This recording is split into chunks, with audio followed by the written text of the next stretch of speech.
ಓಂ ಶ್ರೀ ಗುರು ಬಸವಲಿಂಗಾಯ ನಮಃ. ಸರ್ವರಿಗೂ ಶರಣು ಶರಣಾರ್ಥಿ.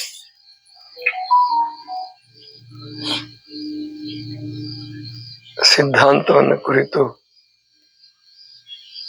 ನಿನ್ನೆ ಮೊನ್ನೆ ನೋಡಿದ್ದೀವಿ. ಅದರಲ್ಲಿ ಈ ಎಲ್ಲದಕ್ಕೂ ಕಾರಣೀಭೂತನಾದಂತಹ ಈಶ್ವರ ಅಥವಾ ಪರಮಾತ್ಮ, ದೇವರು, ಶರಣರು ಅದಕ್ಕೆ ಮಹಾಲಿಂಗ ಅಂತ ಕರೆದಿದ್ದಾರೆ. ಇದು ಹೇಗಿರುತ್ತೆ, ಹೇಗೆ ಅರ್ಥ ಮಾಡ್ಕೋಬೇಕು ಅನ್ನುವಂತಹ ವಿಷಯವನ್ನ ಇವತ್ತು ಪ್ರಸ್ತಾಪ ಮಾಡೋಣ. ಜಗತ್ತನ್ನ ತುಂಬಾ ತಲೆ ಕೆಡಿಸಿರ್ತಕ್ಕಂತಹ ವಿಷಯ ಇದು, ಮತ್ತು ಅಂತಿಮ ನಿರ್ಣಯ ಇದೆ ಅಂತ ಹೇಳಕ್ ಆಗಲಾರದಂತಹ ವಿಷಯ. ಆದರೂ ಕೂಡ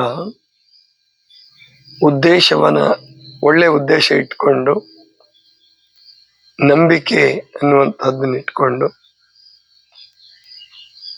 ನಾವು ಹುಡುಕ್ತಾ ಹೋದ್ರೆ ನಿಜವಾಗಿ ಪರಮಾತ್ಮನನ್ನು ಅರ್ಥ ಮಾಡ್ಕೊಳ್ಬಹುದು.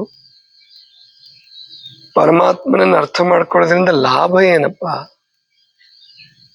ಕೆಲವರು ಅದೇ ಕೇಳ್ತಾರೆ, ಏನಕ್ಕೆ ವಿಷಯ ಬಿಟ್ಬಿಡೋಣ, ತಲೆ ಕೆಡಿಸ್ಕೊಳ್ಳೋದೇ ಬೇಡ, ಸುಮ್ಮನೆ ನಮ್ಮ ಪಾಡಿಗೆ ನಾವು ಇದ್ಬಿಟ್ರೆ. ಹಂಗಿರಕ್ ಆಗಲ್ಲ. ಯಾಕೆ ಅಂದ್ರೆ ನಾವು ಬದುಕ್ತಾ ಇರ್ತಕ್ಕಂಥದ್ದು ಸಮಾಜದಲ್ಲಿ, ಒಬ್ಬರೇ ಬದುಕಕ್ಕಾಗಲ್ಲ. ಮತ್ತು ಸಮಾಜ ಅಂದಮೇಲೆ ಅನೇಕ ಆಚರಣೆಗಳಿರ್ತವೆ. ಆಚರಣೆಗಳನ್ನ ಮಾಡ್ಬೇಕಾ ಮಾಡಬಾರ್ದಂತ ಪ್ರಶ್ನೆ ಬರುತ್ತೆ. ಮಾಡಬೇಕು ಅನ್ನೋದಾದ್ರೆ ಯಾಕೆ, ಹೇಗೆ? ಮಾಡಬಾರ್ದು ಅನ್ನೋದಾದ್ರೆ ಅದಕ್ಕೆ ಆಲ್ಟರ್ನೇಟಿವ್ ಆಗಿ, ಪರ್ಯಾಯವಾಗಿ ಏನ್ ಮಾಡಬೇಕು, ಈ ವಿಷಯ ಎಲ್ಲ ತಿಳ್ಕೊಬೇಕಾಗತ್ತೆ. ಅದಕ್ಕೆ ದೇವ್ರ ಬಗ್ಗೆ ತಿಳ್ಕೊಳ್ಳುವಾಗ ನಾನು ಅರ್ಥ ಮಾಡ್ಕೊಂಡಿದ್ದು, ಯಾಕೆ ನನಗೂ ಚಿಕ್ಕ ಹುಡುಗನಿಂದ ಈ ಜಿಜ್ಞಾಸೆ ಇತ್ತು, ದೇವರು ಯಾರು?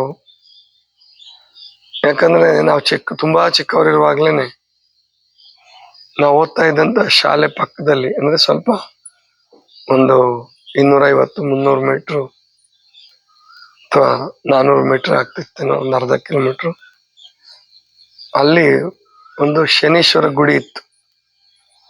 ಅಲ್ಲಿ ದೇವ್ರು ಬರ್ತಾ ಇತ್ತು. ದೇವ್ರು ಬರುತ್ತೆ ಗುಡ್ಡಪ್ಪನ ಮೇಲೆ ಅಂತ ಹೇಳ್ತಾ ಇದ್ರು. ನಾನು ಹೋಗ್ತಿದ್ದೆ.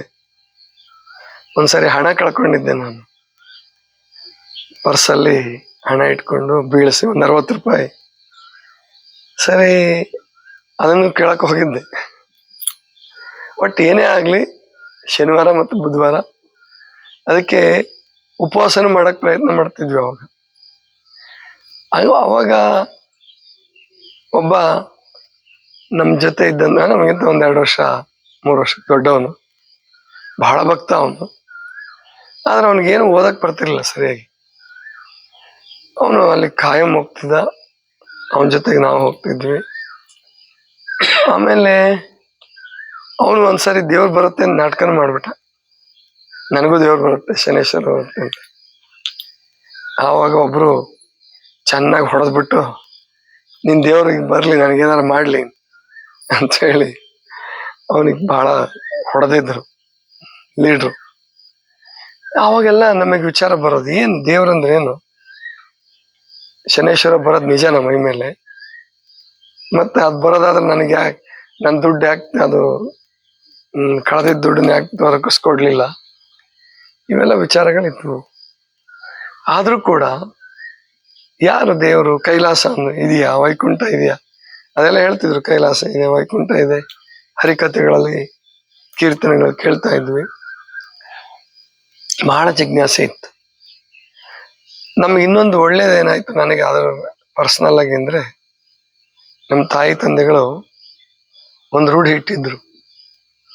ಎಲ್ಲಿಗೆ ಹೋಗ್ಬೇಕಾದ್ರು, ಊರಿಗೆ ಹೋಗ್ಬೇಕಾದ್ರೆ ಅಥವಾ ಮೈಸೂರಿಗೆ ಹೋಗ್ಬೇಕಾದ್ರೆ, ವಿದ್ಯಾಭ್ಯಾಸಕ್ಕೆ ಹೋಗ್ಬೇಕಾದ್ರೆ ತಂದೆ ತಾಯಿಗಳಿಗೆ ನಮಸ್ಕಾರ ಮಾಡೇ ಹೋಗ್ಬೇಕು.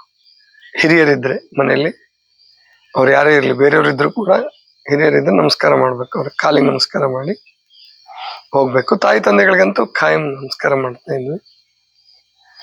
ಆಮೇಲೆ ನಮ್ಮೂರಲ್ಲೇ ಒಂದು ಹುಲಿಕಲ್ಲೇಶ್ವರ ಅಂತ ಹೇಳಿ, ಹುಲಿಕಲ್ ವೀರಭದ್ರೇಶ್ವರ ಅಂತಿದ್ರು, ಹುಲಿಕಲ್ಲೇಶ್ವರ ಅಂತಿದ್ರು.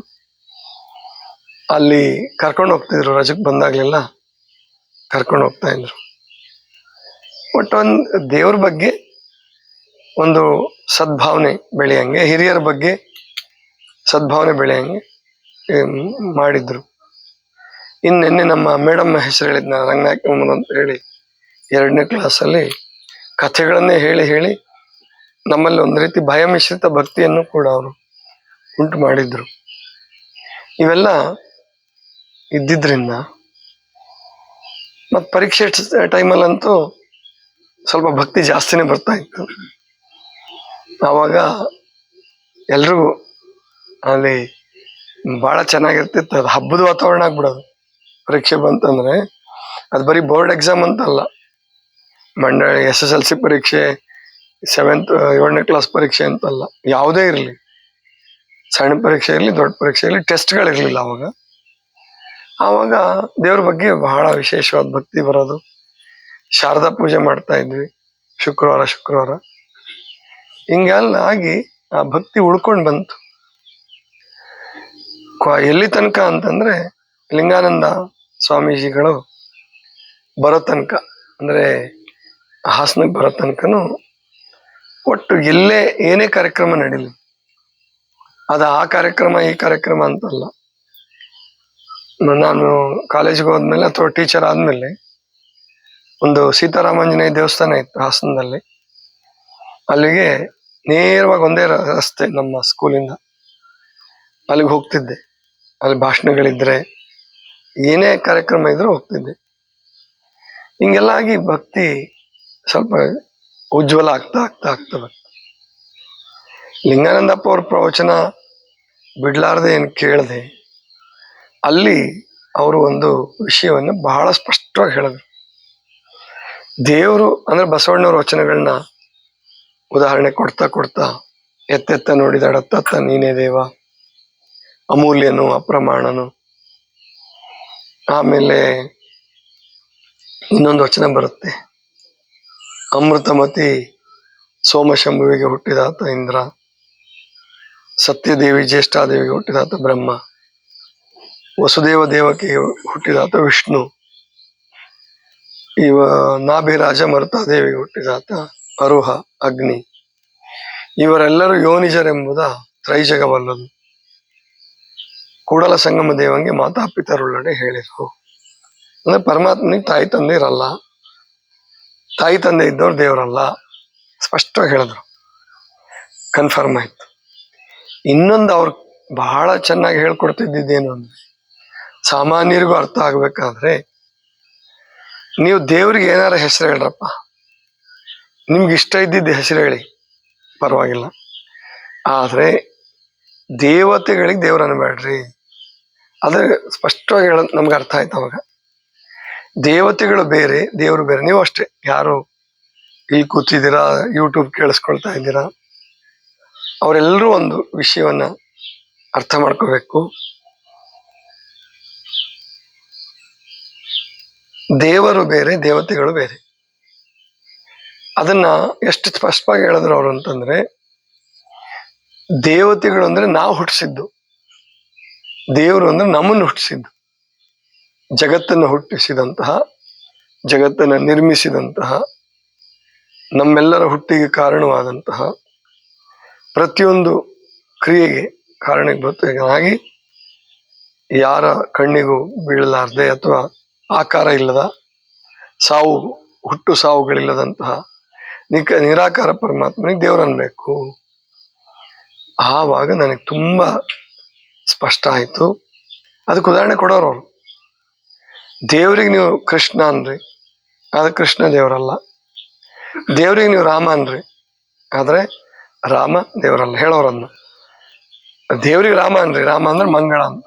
ಕೃಷ್ಣ ಅಂತಂದ್ರೆ ಆಕರ್ಷಿಸಲ್ಪಡುವಂತಹದ್ದು, ಆಕರ್ಷಣೆಗೆ ಒಳಗಾಗುವಂತಹದ್ದು, ಅಥವಾ ಎಲ್ಲವನ್ನೂ ತನ್ನ ಕಡೆ ಆಕರ್ಷಿಸುವಂತಹದ್ದು ಕೃಷ್ಣ.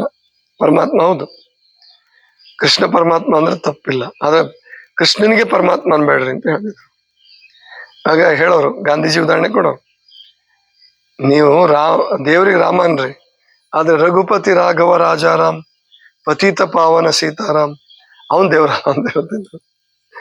ಬಹಳ ಅದು ಕಾನ್ಫ್ಲಿಕ್ಟ್ ಆಗ್ತಿತ್ತು. 1.5 ತಿಂಗಳಲ್ಲಿ ಎಷ್ಟೋ ಜನ ಅವ್ರಿಗೆ ಬೈಯೋರು, ಕೆಲವರು ಕಲ್ ಬೀಸೋರು, ದೂರದಿಂದ ಕಲ್ ಹೊಡೆಯೋರು, ಈ ತರ ಎಲ್ಲ ತೊಂದರೆ ಮಾಡ್ತಾ ಇತ್ತು. ಗಣಪತಿ ಕತೆ ಹೇಳೋರು, ಬಹಳ ಚೆನ್ನಾಗಿ ಹೇಳೋರು. ಈ ತರ ಎಲ್ಲ ಹೇಳಿ ಸ್ಪಷ್ಟಪಡಿಸಿದ್ರು. ಅಂದ್ರೆ ಮನುಷ್ಯ ಕಲ್ಪಿತ ದೇವತೆಗಳು, ಸೃಷ್ಟಿಗೆ ಕಾರಣ ಅಂತ ಸೃಷ್ಟಿಕರ್ತ ಪರಮಾತ್ಮ. ಕ್ರೈಸ್ತರು ಮತ್ತು ಮುಸಲ್ಮಾನರು ಅಂದ್ರೆ ಯೇಸು ಕ್ರಿಸ್ತ ಮತ್ತು ಮಹಮ್ಮದ್ ಪೈಗಂಬರ್ ಸ್ಪಷ್ಟವಾಗಿ ಹೇಳಿದ್ದಿದ್ದನ್ನೇ. ಅವರು ದೇವತೆಗಳನ್ನು ಒಪ್ಪಲಿಲ್ಲ. ಅದಕ್ಕೆ ಯೇಸು ಕ್ರಿಸ್ತನನ್ನ ಶಿಲುಬೆಗೇರಿಸಿದ್ದು ಕೂಡ ಆ ಉದ್ದೇಶಕ್ಕಾಗಿ. ಮಹಮ್ಮದ್ ಪೈಗಂಬರ್ ಜೊತೆ ಯುದ್ಧ ಮಾಡಿದ್ದು ಅದಕ್ಕೋಸ್ಕರನೇ. ಮೊದಲು ಇದ್ದಂತ ಯಹೂದಿ ಧರ್ಮದವರು ದೇವತೆಗಳಿದಾವೆ ಅಂತ ಹೇಳ್ತಿದ್ರು, ದೇವತೆಗಳು ಸತ್ಯ ಇಲ್ಲ, ದೇವತೆಗಳಿಲ್ಲ, ಗಾಡ್ ಅಥವಾ ಅಲ್ಲ ಒಬ್ಬನೇ. ಆದ್ರೆ ಅಲ್ಲಿ ವ್ಯತ್ಯಾಸ ಏನ್ ಬಂತಂದ್ರೆ, 2 ಧರ್ಮ ಯಾಕಾದವು ಅಂದ್ರೆ ಅಲ್ಲ ಅನ್ನೋನೇ ಬೇರೆ, ಅವ್ರು ಗಾಡ್ ಅನ್ನೋರೇ ಬೇರೆ ಅಂತ ಹಂಗ್ ತಿಳ್ಕೊಂಬಿಟ್ರು. ಇಲ್ಲ, ಅಲ್ಲಿ ನಿರಾಕಾರ ಪರಮಾತ್ಮನಿಗೆ ನೀವು ಏನಾರ ಅನ್ರಿ ಅದು ಒಂದೇ. ನಮ್ಮವರು ಒಪ್ಕೊಂತಿದ್ರೋ ಇಲ್ವೋ, ನಮಗ್ ಸೋಲುಂಟಾಯ್ತು, ಕ್ರೈಸ್ತರಿಂದ ಮುಸಲ್ಮಾನರಿಂದ ಸೋಲುಂಟಾಯ್ತು. ಆಮೇಲೆ ನಾವೇ ಹೊಡೆದಾಡ್ತಾ ಇದ್ವಿ ಮೂರ್ತಿಗಳನ್ನ ಹಿಡ್ಕೊಂಡು. ಆದ್ರಿಂದ ಇವಾಗ ನಾವು ನಿರಾಕಾರ ಪರಮಾತ್ಮ ಅಲ್ಲ ಅನ್ರಿ, ದೇವರನ್ರಿ, ಗಾಡ್ ಅನ್ರಿ, ಶಿವ ಅನ್ರಿ, ರಾಮ ಅಂದ್ರೆ ಒಬ್ಬನೇ. ಕರೆಕ್ಟ್ ಇದು. ದೇವರಲ್ಲಿ ಹೆಣ್ಣು ಗಂಡು ಭೇದ ಇಲ್ಲದೆ ಹೋದ್ರೆ, ರೂಪ ಇಲ್ಲದೆ ಹೋದ್ರೆ, ಮತ್ತಂಗ ರೂಪ ಇದ್ದಿದ್ದನ್ನ ದೇವರ ದೇವತೆ ಅನ್ರಿ, ಗುರು ಅನ್ರಿ. ಅದಕ್ಕೆ ಸ್ಪಷ್ಟವಾಗಿ ಹೇಳೋರು ಅವರು, ನೀವು ಬಸವಣ್ಣನ ದೇವ್ರ ಅನ್ಬೇಡ್ರಿ. ಇದನ್ನು ಹೇಳ್ಕೊಡ್ತಿದ್ರು. ಬಸವಣ್ಣ ದೇವರಲ್ಲ, ಆದ್ರೆ ದೇವ್ರಿಗೆ ಬೇಕಾದ್ರೆ ಬಸವಣ್ಣ ಅನ್ರಿ ಅಂತಿದ್ರು ಲಿಂಗಾನಂದ ಸ್ವಾಮಿಗಳನ್ನು. ಬಸವಣ್ಣ ಗುರು, ಲಿಂಗ ದೇವರ ಕುರುಹು, ಇಷ್ಟಲಿಂಗವೂ ಕೂಡ ದೇವರಲ್ಲ. ಅದನ್ನು ನಾವು ಸ್ಪಷ್ಟವಾಗಿ ಅರ್ಥ ಮಾಡ್ಕೋಬೇಕು. ಲಿಂಗ ಪೂಜೆ ಮಾಡ್ತೀವಿ ನಾವು ಅಂದ್ರೆ ಅದು ದೇವರಲ್ಲ, ದೇವರ ಕುರುಹು. ಅದಕ್ಕೆ ಅವ್ರೇನ್ ಹೇಳಿದ್ರು, ಇಷ್ಟಲಿಂಗ ಪೂಜೆ ಮಾಡ್ತಾ ಮಾಡ್ತಾ ನೀವು ಪ್ರಾಣಲಿಂಗ ಸ್ಥಿತಿ, ಭಾವಲಿಂಗ ಸ್ಥಿತಿಗಳನ್ನು ಸಾಕ್ಷಾತ್ಕಾರ ಮಾಡ್ಕೋಬೇಕು. ಅದು ಮುಂದೆ ಬರ್ತದ, ಅದು ದೀಕ್ಷೆ ಬಗ್ಗೆ ಬರುತ್ತೆ, ಸಂಸ್ಕಾರ ಅಂತ ಬರುತ್ತೆ. ಆವಾಗ ನಾವು ಅದನ್ನ ತಿಳ್ಕೊಳ್ಳೋಣ.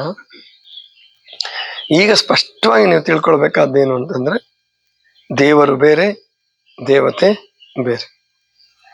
ದೇವತೆಗಳನ್ನ ನೀವು ನಿರಾಕರಿಸಿದ್ರೆ ನಿಮ್ಗೇನು ತೊಂದರೆ ಇಲ್ಲ. ಹಾಗಂತ ಹೇಳಿ ದೇವತೆಗಳಿಗೆ ಬೈಯಕ್ ಹೋಗ್ಬೇಡಿ, ಅಥವಾ ಈ ದೇವತಾ ಭಕ್ತರೇನಿರ್ತಾರಲ್ಲ ಅವ್ರ ಜೊತೆ ವಾದ ವಿವಾದ ಬೇಡ ನಮಗೆ. ಯಾಕೆ ಅಂದ್ರೆ ಅದು ಕಲಬುರ್ಗಿಯವ್ರ ಸಮಸ್ಯೆ ಇದೇ ಆಗಿದ್ದು.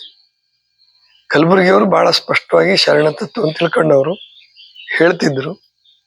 ಅವ್ರು ಏನ್ ಮಾಡ್ಬಿಟ್ರು, ಅನಂತಮೂರ್ತಿ ಹೇಳಿದ ಒಂದು ಮಾತನ್ನ ದೇವತಾ ಮೂರ್ತಿಗೆ ಏನ್ ಮಾಡಿದ್ರು ಏನೂ ಆಗಲ್ಲ ಅಂತ ಅನಂತಮೂರ್ತಿ ಹೇಳಿದ್ರು ಅಂತ ಹೇಳಿದ್ರು. ಆ ಶಬ್ದ, ಅವ್ರು ಹೇಳಿದ ಶಬ್ದ ನಾವು ಬಳಸೋದ್ ಬೇಡ, ಯಾಕಂದ್ರೆ ಯಾರಿಗಾದ್ರೂ ನೋವಾಗತ್ತದು.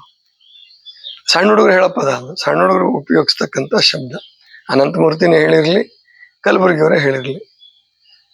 ಆವಾಗ ದೇವತಾ ಮೂರ್ತಿಗಳ ಜೊತೆಗೆ ನಾವು ವಾದ ವಿವಾದ ಮಾಡಕ್ ಹೋದ್ರೆ, ಅಥವಾ ಅವುಗಳನ್ನ ಉಚ್ಚಪಟ್ಟೆ ಬೈಯಕ್ ಹೋದ್ರೆ ದೇವತೆಗಳೇನು ಮಾಡಕ್ಕಾಗಲ್ಲ, ಯಾಕೆ ಅವುಗಳಿಗೆ ಅಸ್ತಿತ್ವ ಇಲ್ಲ. ಆದ್ರೆ ದೇವತಾ ಭಕ್ತರ ಮನಸ್ಸು ನೋವಾಗ್ತದೆ.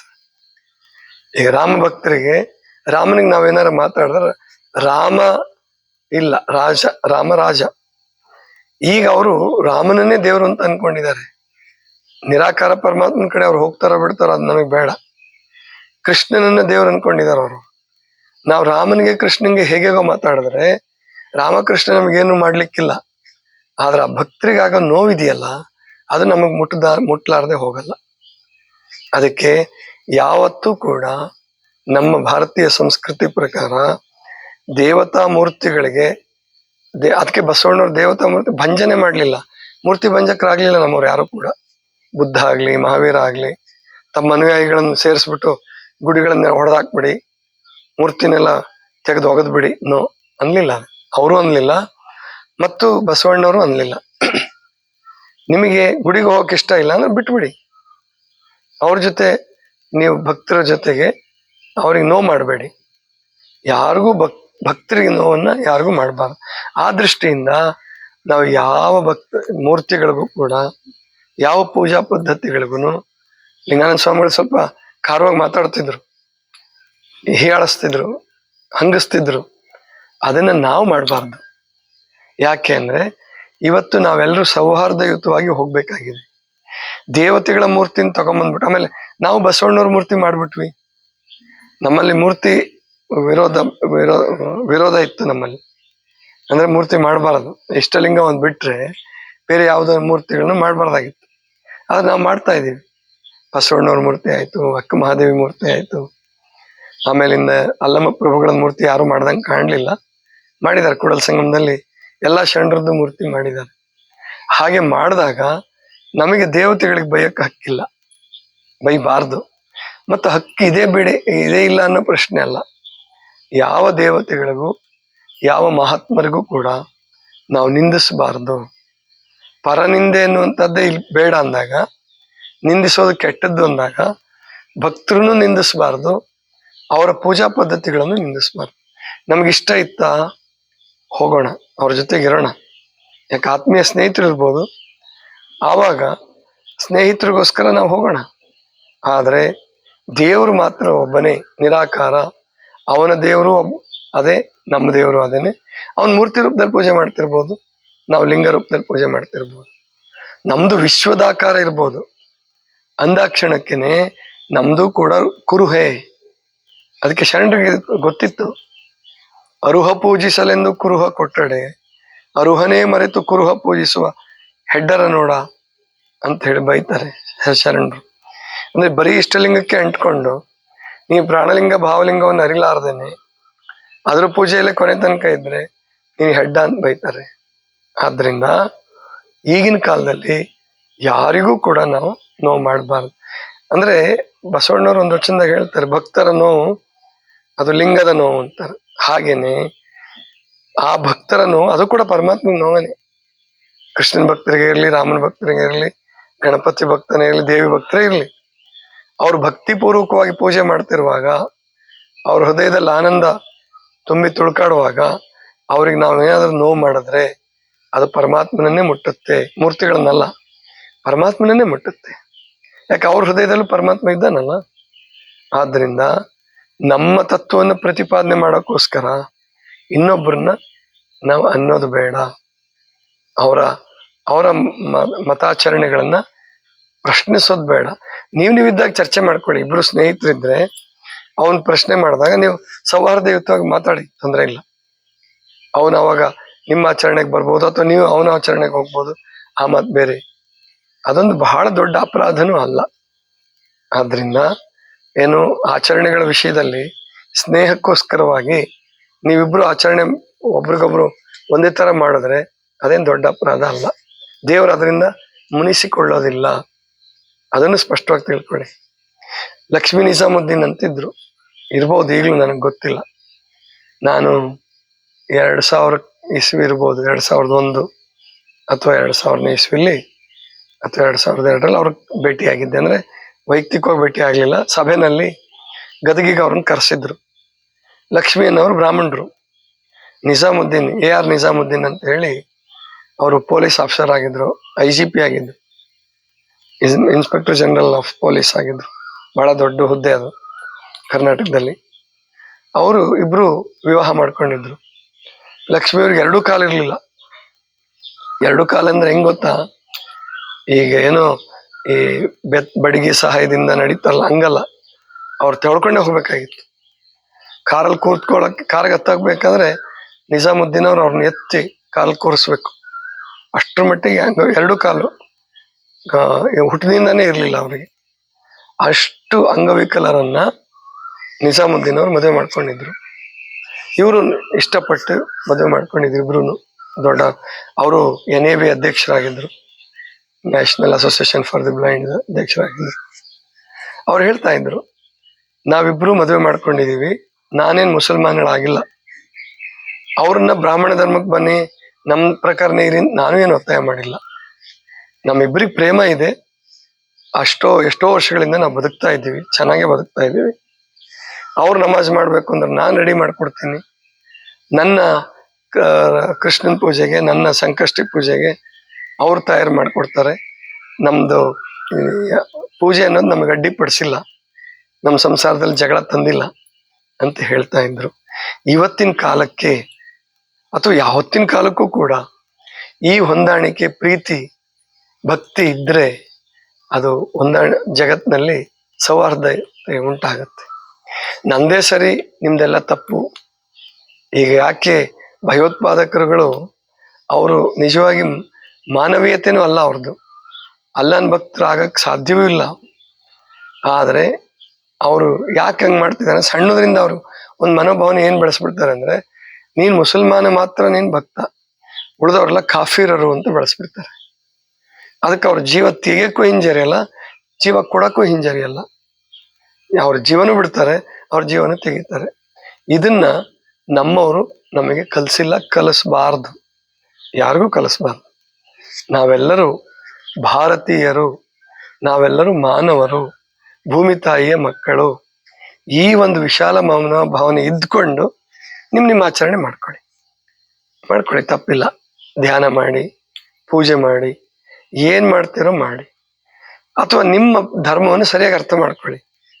ಮೊನ್ನೆ ಒಂದು ವಾದ ಬಂತು, ಸತ್ಯನಾರಾಯಣ ಪೂಜೆ ಲಿಂಗಾಯತರದಲ್ಲ ಅಂತ ಹೇಳಿ ಸಿದ್ಧಗಂಗಾ ಶ್ರೀಗಳು ಹೇಳಿದ್ದಾರೆ. ಹೌದು, ಸರಿನೇ ಅವ್ರು ಹೇಳಿರೋದು. ಲಿಂಗಾಯತರಿಗೆ ಸತ್ಯನಾರಾಯಣ ಪೂಜೆ ಅಗತ್ಯ ಇಲ್ಲ.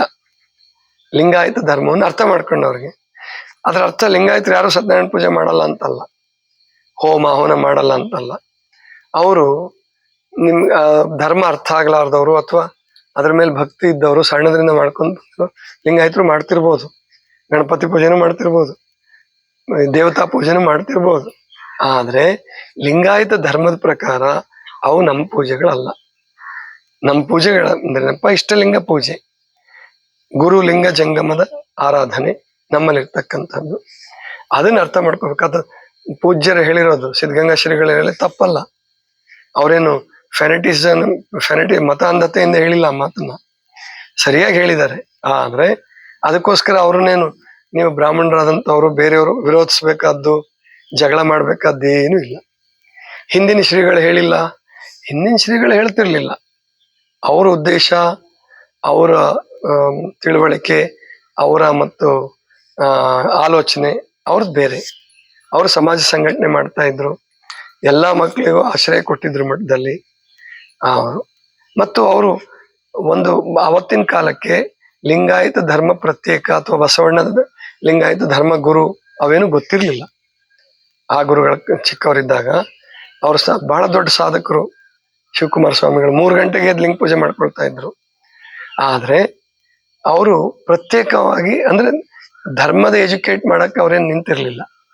ಶಿಕ್ಷಣ ಕೊಡ್ತಿದ್ರು, ಮತ್ತೆ ಸಂಸ್ಥೆಗಳನ್ನು ಸ್ಥಾಪನೆ ಮಾಡಿದ್ರು, ಎಲ್ಲರನ್ನೂ ಹೊಂದಿಸ್ಕೊಂಡು ಹೋಗ್ತಾ ಇದ್ರು. ಈಗಲೂ ಅದೇ ಪದ್ಧತಿ ಇದೆ, ಈಗಲೂ ಸಿದ್ಧಗಂಗಾ ಮಠದಲ್ಲಿ ಅದೇ ಪದ್ಧತಿ ಇದೆ.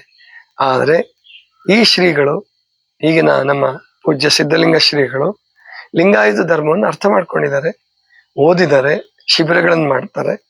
ಅವರು ಹೇಳಿದ್ದಾರೆ ಸ್ಪಷ್ಟವಾಗಿ, ಸತ್ಯನಾರಾಯಣ ಪೂಜೆ ಅದು ಲಿಂಗಾಯತರದಲ್ಲ. ಹೌದು, ಸರಿನೇ. ಅದರ ಅರ್ಥ ಅವ್ರೇನು ಸತ್ಯನಾರಾಯಣ ಪೂಜೆ ಮಾಡಬೇಡಿ, ಅದು ಕೆಟ್ಟದ್ದು ಅಂತ ಹೇಳಿಲ್ಲ ಅವರು. ಅದು ನಮ್ಮ ಆಚರಣೆ ಅಲ್ಲ ಅಷ್ಟೇ. ಆದ್ರಿಂದ ನಾವಿಲ್ಲಿ ತಿಳ್ಕೋಬೇಕು. ಆಮೇಲೆ ನೀವು ದಿವ್ಸಕ್ಕೊಂದೊಂದು ಪೂಜೆ, ತಿಂಗಳಿಗೊಂದೊಂದು ಪೂಜೆ, ಆಮೇಲೆ ಸಂಕ್ರಮಣ ಸಮಯದಲ್ಲಿ ಶಬರಿಮಲೆಗೆ, ಮತ್ತೊಂದಕ್ಕೆ, ಇನ್ನೊಂದು ಕಾಲಕ್ಕೆ, ಹಿಂಗೆ ನೀವು ಅಲಿತಾ ಇದ್ರೆ ನಿಮಗೆ ಸತ್ಯ ಸಾಕ್ಷಾತ್ಕಾರ ಆಗಲ್ಲ. ಒಂದು ಗಟ್ಟಿಯಾಗಿ ಹಿಡ್ಕೊಳ್ಬೇಕು. ಅದರ ಅರ್ಥ ಮತಾಂತರ ಆಗ್ರಿ ಅಂತ ಅಲ್ಲ. ನಿಮ್ಮ ಸಾಧನೆಯ ದೃಷ್ಟಿಯಿಂದ ನಿಮ್ಮ ಧರ್ಮವನ್ನು ಸರಿಯಾಗಿ ಅರ್ಥ ಮಾಡ್ಕೊಳ್ಳಿ. ಅರ್ಥ ಮಾಡ್ಕೊಂಡು ಪೂಜಾ ಪದ್ಧತಿಯನ್ನ, ಸಾಧನಾ ಪದ್ಧತಿಯನ್ನ ಸರಿಯಾಗಿ ಅರ್ಥ ಮಾಡ್ಕೊಂಡಾಗ ನಿಮ್ಮಲ್ಲಿ ಪ್ರಗತಿ ಬರ್ತದೆ. ಇಲ್ಲ ಅಂದ್ರೆ ಬರೀ ಜೀವನ ಪರ್ಯಂತ ಅಲಿಯೋದಾಗತ್ತೆ, ನಿಮಗೆ ಸತ್ಯ ಸಾಕ್ಷಾತ್ಕಾರ ಆಗಲ್ಲ. ಆ ದೃಷ್ಟಿಯಿಂದ ಒಂದು ಪದ್ಧತಿಯನ್ನ ಏನು ಬಸವಣ್ಣನವ್ರು ತೋರಿಸ್ಕೊಟ್ಟಿದ್ದಾರೆ ನಮಗೆ, ಅದನ್ನ ನಮಗೆ ಲಿಂಗಾನಂದಪ್ಪ ಅವರು ಹೇಳ್ಕೊಟ್ಟಿದ್ದಾರೆ, ಅದನ್ನ ಮತ್ತೆ ಸರಿಯಾಗಿ ಅರ್ಥ ಮಾಡಿಸಿದ್ದಾರೆ. ಅದನ್ನ ನಾವು ಆಚರಣೆ ಮಾಡೋಣ. ಅದನ್ನ ತಪ್ಪು ಅಂತ ಯಾರಿಗೂ ಹೇಳಕ್ಕಾಗಲ್ಲ. ಆದ್ರಿಂದ ನೀವು ಬೇರೆಯವ್ರದ್ದು ನಿರಾಕರಿಸಕ್ ಹೋಗ್ಬೇಡಿ, ಅವ್ರಿಗೆ ಭಕ್ತರಿಗೆ ನೋವು ಮಾಡೋದು ಬೇಡ. ಇದಿಷ್ಟು ಇವತ್ತಿನ ಚಿಂತನ. ಸರ್ವರಿಗೂ ಶರಣು ಶರಣ.